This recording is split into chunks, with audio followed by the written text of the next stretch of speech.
Assalamualaikum para pendengar setia Fakta Tersembunyi ID. Pada kesempatan kali ini, kami akan berbagi kisah luar biasa mengenai seorang anggota kepolisian yang mengalami perubahan tak terduga menjadi seekor babi ketika menjalankan tugas di bulan suci Ramadan. Bagaimanakah kejadian tak masuk akal ini bermula?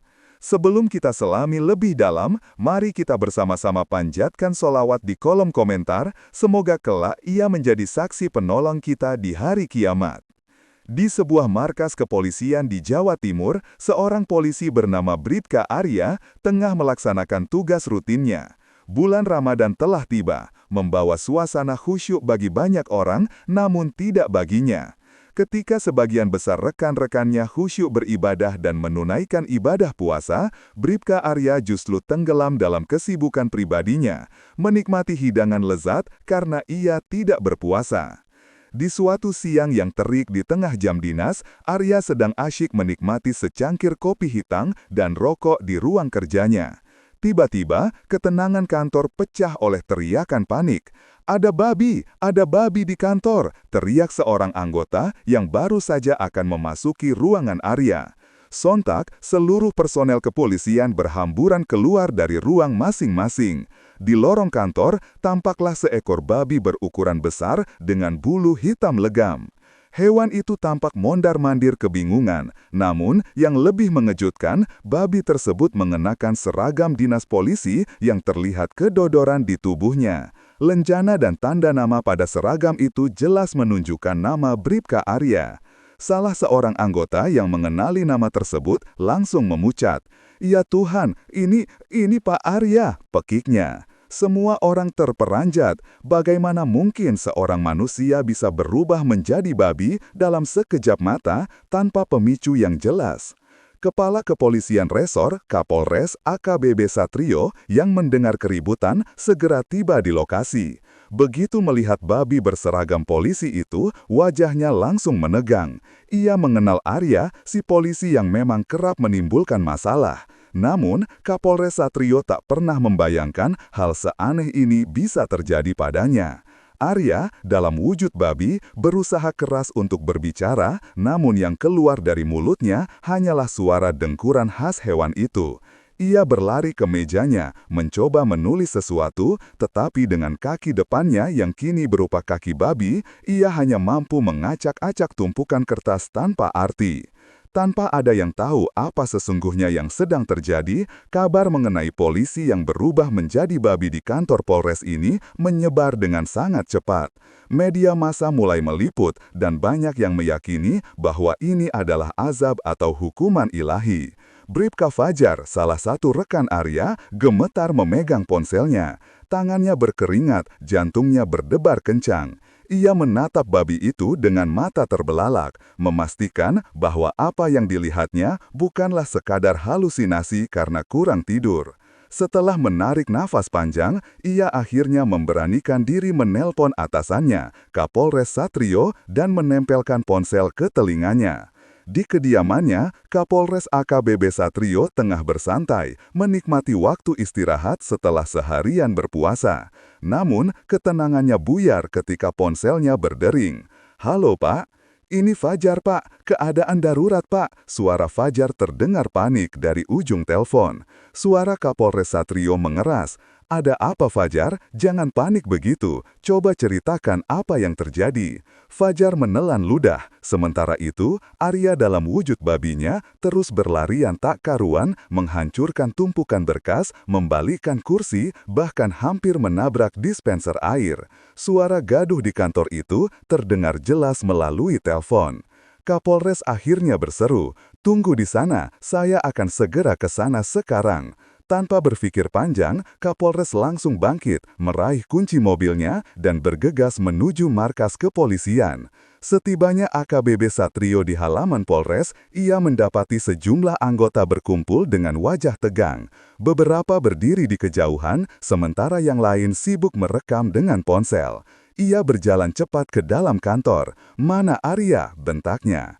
Semua anggota hanya menunjuk ke arah ruang tengah, di mana babi gemuk berseragam polisi itu berdiri. Mata Kapolres terbelalak, mulutnya menganga lebar, keringat dingin membasahi pelipisnya. Arya, si babi, menatapnya dengan ekspresi putus asa. Ia mendengus, berusaha berbicara, namun hanya suara babi yang keluar. Kapolres mengedipkan matanya berkali-kali, seolah berharap ini hanyalah ilusi karena kelelahan. Ia bahkan mencubit lengannya sendiri. Sakit, nyata, astagfirullah, apa-apaan ini? Tak ada yang mampu menjawab, semua orang hanya menatapnya, berharap ia bisa memberikan solusi. Namun, untuk pertama kalinya dalam karirnya sebagai Kapolres, AKBP Satrio benar-benar kehilangan kata-kata. Ia masih berdiri mematung. Menatap babi yang mengenakan seragam polisi dengan tanda nama Bribka Arya. Keringat dingin terus mengalir di pelipisnya. Ini bukan mimpi, ini bukan lelucon. Dengan suara tegas, ia akhirnya berseru, "Tangkap babi itu, jangan sampai kabur!" Beberapa anggota polisi yang sejak tadi hanya berdiri terpaku langsung tersadar dari keterkejutan mereka. "Siapa?" teriak Bribka Fajar. 4 polisi maju dengan penuh kehati-hatian, mencoba mengepung babi itu. Arya si babi melirik ke kanan dan kiri, lalu dengan gerakan cepat yang mengejutkan, melesat di antara meja dan kursi. Beberapa polisi tersandung dan jatuh, berkas-berkas beterbangan, dan suara gaduh memenuhi ruangan. "Kendalikan dia!" teriak Kapolres. Salah satu anggota mencoba menghalangi jalan dengan sebuah kursi, namun Arya dengan gesit melompat ke atas meja dan meluncur ke sisi lain ruangan. Melihat situasi semakin tak terkendali, seorang anggota dengan sigap mengambil jaring penangkap hewan liar yang biasa mereka gunakan. "Saya coba, Pak," serunya. Dalam satu gerakan cepat, jaring dilempar dan Arya akhirnya tertangkap. Babi itu menggelepar di dalam jaring, mendengus keras, seolah ingin menyampaikan sesuatu. Kapolres mendekatinya dengan ekspresi serius. "Arya, jika memang ini kamu, berikan kami sebuah tanda." Babi itu berhenti bergerak. Ia lalu mengangkat kaki depannya dan mencoba memberi hormat, persis seperti yang sering dilakukan Arya saat apel pagi. Seluruh ruangan mendadak hening. Seorang anggota menelan ludah. "Astaga, ini benar-benar Pak Arya." Kapolres menghela napas panjang. Ini adalah kejadian paling absurd dalam sejarah kepolisian. Sekarang, kita harus mencari tahu bagaimana ini bisa terjadi. Ia menunjuk Bribka Fajar. "Kumpulkan semua saksi, periksa rekaman CCTV, hubungi siapapun yang mungkin mengetahui hal aneh semacam ini." Fajar mengangguk cepat. "Siapa?" Sementara itu, Arya si babi hanya bisa pasrah. Tak ada yang tahu apakah ini kutukan, konspirasi, ataukah ada kekuatan lebih besar yang sedang bekerja. AKBP Satrio masih berdiri dengan wajah tegang, menatap babi yang dulunya adalah Bribka Arya. Ruangan kacau balau, beberapa meja terbalik, dan para polisi masih berdiri di sekitar dengan ekspresi ketakutan dan kebingungan. Kapolres menghela napas panjang. Ini bukan masalah biasa, ini adalah sesuatu yang tak bisa dijelaskan dengan logika. Tanpa pikir panjang, ia merogoh ponselnya dan menghubungi nomor telepon teman lamanya, Kolonel Bagas, komandan batalion tentara yang bertugas di daerah tersebut. Telepon berdering beberapa kali sebelum akhirnya suara berat menjawab dari ujung sana. "Halo, ada apa Satrio?" "Gawat Bagas, ada kejadian aneh di kantorku," jawab AKBP Satrio dengan cepat. "Seorang anggota saya berubah menjadi babi." Dari seberang telepon, Bagas tidak langsung menjawab. Setelah hening sejenak, ia tertawa kecil. "Kamu bercanda kan Satrio? Ini bulan puasa, jangan mengerjai saya." "Saya serius Bagas, datanglah ke kantor Polres sekarang, bawa orang-orangmu. Ini bukan hal yang bisa dijelaskan." Mendengar keseriusan dalam nada suara temannya, Kolonel Bagas akhirnya berkata, "Baik, saya ke sana sekarang, tunggu saya." 15 menit kemudian, suara deru mesin kendaraan militer terdengar di halaman Polres. Sebuah truk tentara berhenti di depan kantor, dan dari dalamnya turunlah Kolonel Bagas, mengenakan seragam hijau loreng dengan wajah penuh tanda tanya. Di belakangnya, 5 tentara bersenjata ringan ikut turun, bersiap jika situasi tidak terkendali. Begitu ia masuk ke dalam kantor, langkahnya langsung terhenti. Matanya terbelalak saat melihat babi berseragam polisi yang masih terperangkap jaring di tengah ruangan. Para anggota Polres berdiri canggung di sekelilingnya, menunggu reaksinya. Kolonel Bagas mengedipkan matanya berkali-kali, memastikan bahwa ia tidak sedang halusinasi. Lalu dengan suara pelan namun tegas, ia berucap, "Ya Allah, jadi ini bukan candaan." Kapolres Satrio menggeleng. Kolonel Bagas perlahan mendekati babi itu. "Ini memang Arya?" tanyanya. Bribka Fajar maju selangkah dan menjawab dengan suara gemetar.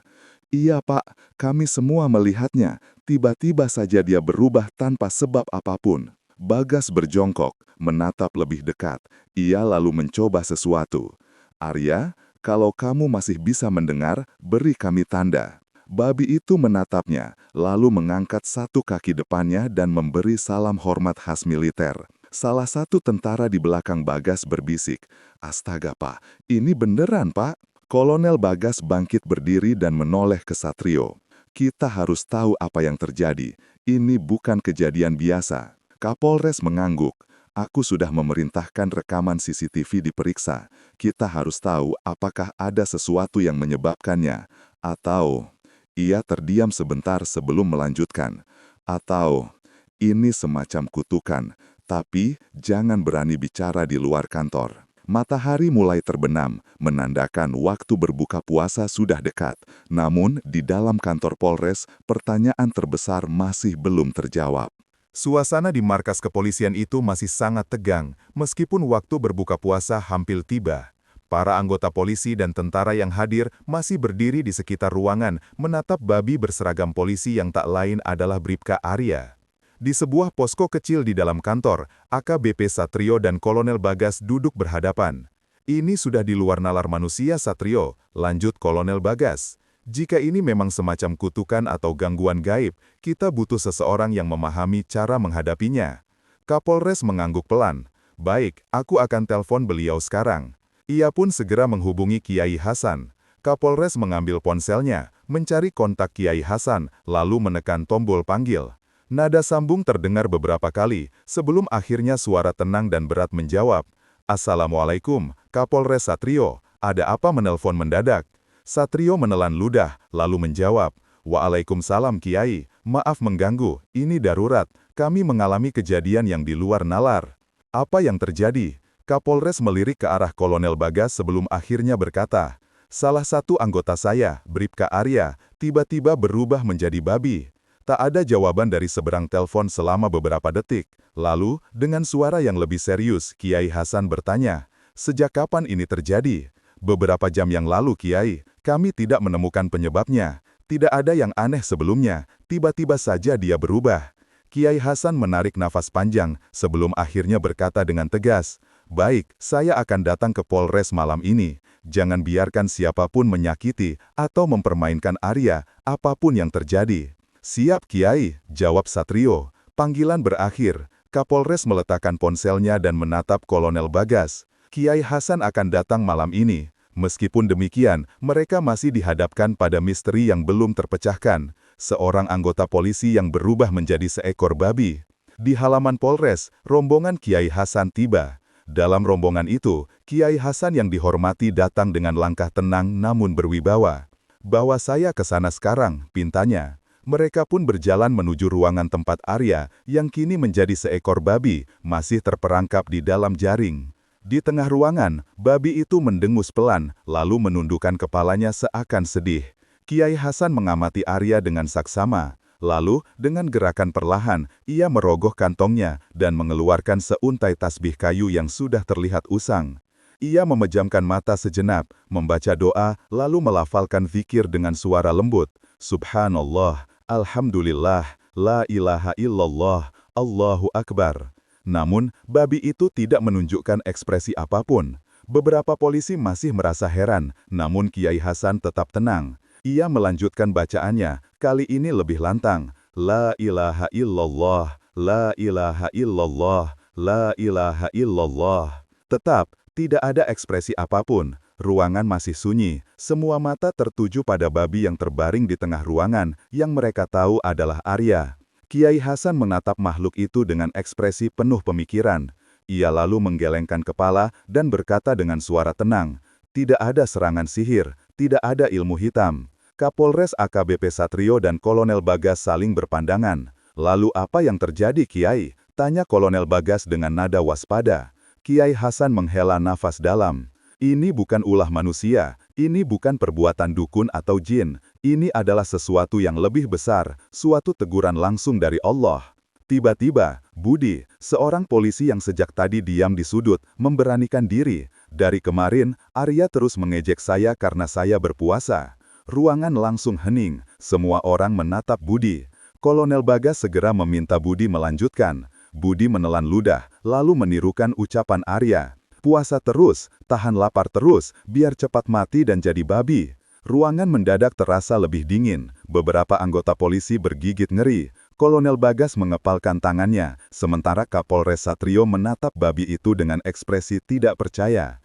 Kiai Hasan menghela nafas panjang. "Astaghfirullah." Ia lalu berucap dengan suara tegas. Dia terkena balasan dari ucapannya sendiri. Kata-kata Kiai Hasan bagai petir menyambar. Hati Satrio dan semua yang hadir mulai memahami pelajaran besar yang sedang mereka saksikan. "Kiai, apa yang harus kami lakukan?" tanya seorang polisi. Kiai Hasan mendekati babi itu, penuh wibawa. Ia berkata, "Arya, jika kau benar-benar menyesal, tunjukkan penyesalanmu dan tobatlah kepada Allah." Babi itu mendengus pelan, lalu mengangkat kedua kaki depannya seperti sedang bersujud. Matanya berkaca-kaca. Beberapa saat kemudian, sebuah keajaiban terjadi. Tubuh babi itu mulai bergetar hebat. Wujudnya perlahan berubah, dari seekor babi menjadi sesosok manusia, kembali menjadi Bribka Arya. Arya terhuyung, terjatuh ke lantai, matanya mengerjap-ngerjap, seolah baru terbangun dari mimpi buruk. Ia teringat kembali kata-kata yang ia ucapkan, dan bagaimana tubuhnya berubah menjadi babi. Tiba-tiba ia terisak, "Astagfirullah, astagfirullah, ya Allah, saya benar-benar menyesal, Kiai." Kiai Hasan tersenyum, "Semoga ini menjadi pelajaran berharga untukmu, Nak. Sesungguhnya, lisan itu adalah sesuatu yang sangat berharga. Hati-hatilah dengan ucapanmu, karena ucapanmu bisa menjadi kenyataan." Malam itu semua yang hadir di Polres belajar sesuatu yang sangat berharga. Berhati-hatilah dengan setiap kata yang terucap. Semoga kisah ini dapat menjadi pelajaran bagi kita semua. Terima kasih atas perhatian Anda. Wassalamualaikum warahmatullahi wabarakatuh. Wassalamualaikum warahmatullahi wabarakatuh.